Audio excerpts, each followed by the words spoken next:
रमेश जी को रात में सीने में दर्द हुआ, पसीना आया और दिल घबराया। सीमा अकेली समझ नहीं पा रही थी।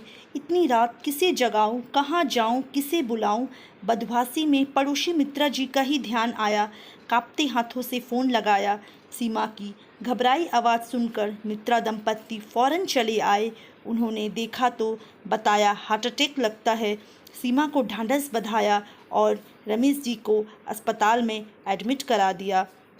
डॉक्टर रमेश जी को आईसीयू में ले गए।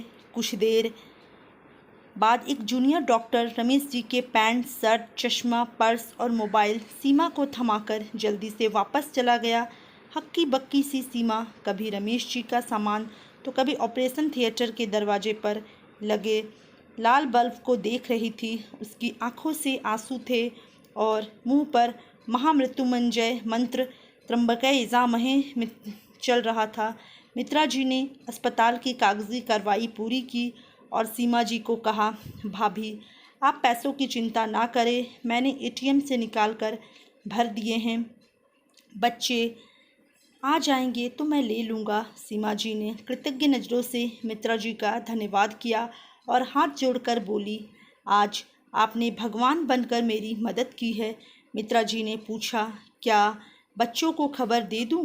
सीमा जी, अब आधी रात को क्यों परेशान करें, बेचारे रात में कहाँ भागेंगे, सुबह बता देंगे। सीमा और रमेश के दो बेटे थे। बड़ा रमन बेंगलोर में और छोटा नमन मुंबई में बड़ी बड़ी कंपनियों में नौकरी कर रहे थे। दोनों अपने अपने परिवार में अपनी ही ज़िंदगी में दुनिया में मस्त थे। बेटी निधि का ब्याह उन्होंने एक बिजनेसमैन परिवार में किया था। उसके सास ससुर तो एक तरफ, पति भी बहुत लालची निकला। अपने पास बहुत पैसा होते हुए भी उनकी यही इच्छा रहती थी कि निधि अपने माँ बाप से जब तक पैसे और सामान सट्टा लाया करती रहे। रमेश जी की एंजियोप्लास्टी हो गई। सीमा रात भर अस्पताल के लाउंज में कुर्सी पर बैठी रही। रह रहकर सीमा के सामने चलचित्र की तरह ही अपने और रमेश जी की शादी, बच्चे, घर, दोनों की ज़िंदगी की खट्टी मीठी यादें। शुरू में सासू माँ की ज़्यादतियाँ, उनकी गलत सलत बातों पर भी रमेश जी का कोई प्रतिक्रिया ना देना, बहन के आगे सीमा को कुछ ना समझना, इन सब कारणों की वजह से सीमा जी रमेश जी से पूरे समर्पण से जुड़ाव महसूस नहीं करती थी। रमेश जी में बदलाव उनकी माँ के जाने के बाद आया। सीमा ने भी पुराना सब कुछ भुलाकर रमेश जी के साथ अपनी नई ज़िंदगी की शुरुआत की। बच्चे बड़े होकर अपनी अपनी राह चले गए। रह गए ये दोनों एक दूसरे के प्रति पूर्ण रूप से समर्पित होकर। रमेश जी के रिटायर होने के बाद तो उनका जुड़ाव और भी गहरा होता गया। जैसे जैसे उम्र बढ़ रही थी, दोनों एक दूसरे को ज़्यादा से ज़्यादा ख्याल रखते। बाथरूम में किसी को ज़रा सी देर होती तो दूसरा परेशान हो उठता। रमेश जी अकेले बैंक या बाज़ार जाते तो सीमा ज़रा सी देर में परेशान हो उठती। एक दूसरे के खाने पीने और दवा दारू का हर वक्त ख्याल रखते। रमेश जी तो सीमा जरा बहुत भी इधर उधर हो जाती तो कहाँ हो कहते पूरे घर में ढूंढने लगते। दोनों मन ही मन डरते, अगर एक भी अकेला रह गया तो दूसरा कैसे रहेगा। शुरू से दोनों अकेले रहते आए थे। अब शुरू से दोनों अकेले रहते आए थे तो इस उम्र में अपना घर सब कुछ छोड़कर बच्चों के साथ कैसे रह पाएंगे, अक्सर सोचा करते थे। सीमा रात भर यही सोचकर घबराती रही कि भगवान ना करे अगर रमेश जी को कुछ हो गया तो वह क्या करेगी। इन्हीं ख्यालों में डूबते उतरते कब सुबह हो गई सीमा को पता ही नहीं चला। सुबह सुबह सीमा ने नमन और रमन और नमन को रमेश जी के हार्ट अटैक के बारे में बताया। रमन बोला, अब एंजियोप्लास्टी तो हो ही चुकी है, अब एकदम से भागने से फ़ायदा नहीं है, अगले हफ्ते देखता हूँ। नमन भी बहाना बनाकर टाल गया। उसने यह ज़रूर पूछ लिया कि पैसों की ज़रूरत हो तो बता दीजिए। सीमा असहाय सी बैठी रह गई। जब उसे सबसे ज़्यादा बच्चों की ज़रूरत थी तभी वे उसके साथ खड़े नहीं हुए। उनका दिल बहुत दुखा।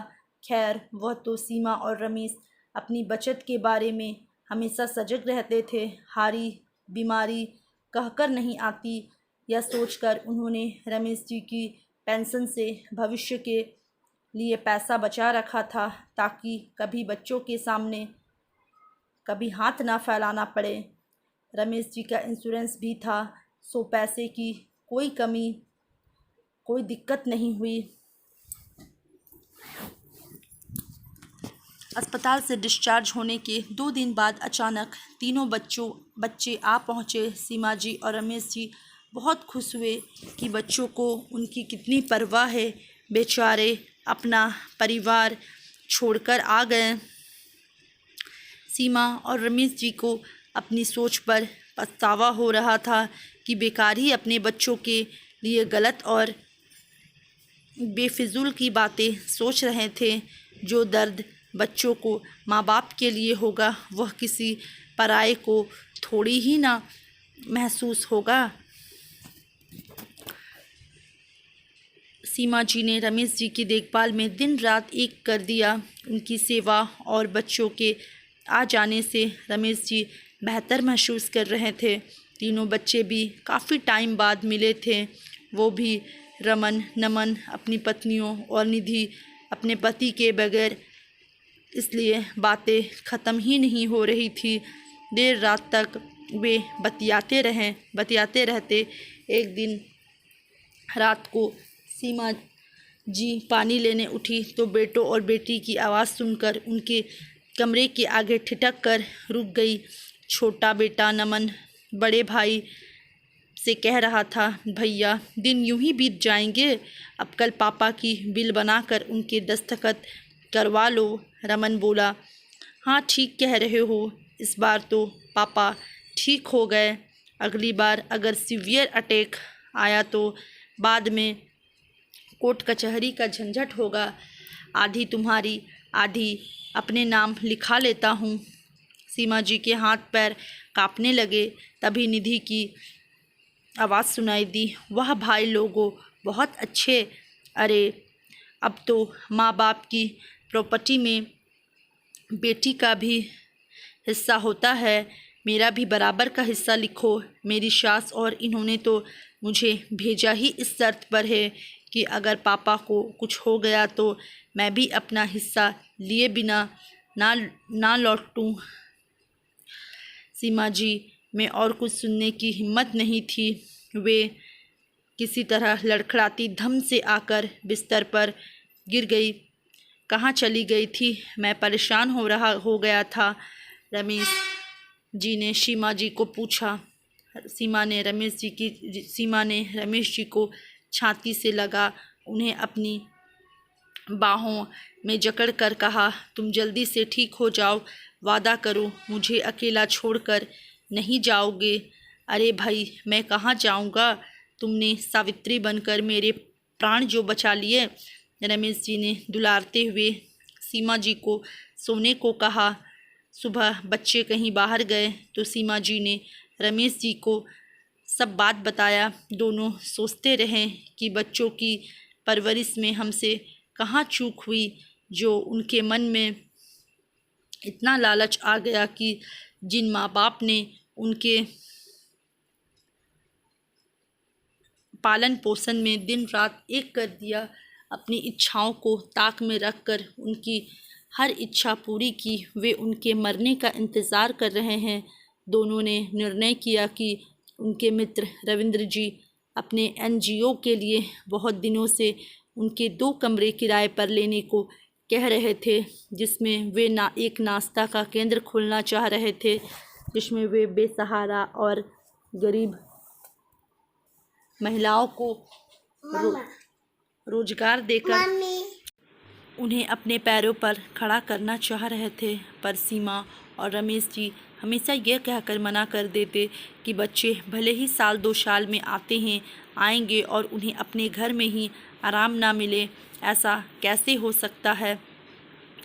रविंद्र जी कहते थे कि सीमा जी इतना बढ़िया खाना बनाती है कि उनकी देख रेख में महिलाएं जो नाश्ता बनाएंगी वह निश्चित रूप से स्वादिष्ट और सेहतमंद होगा। सीमा जी का मन भी लगा रहेगा,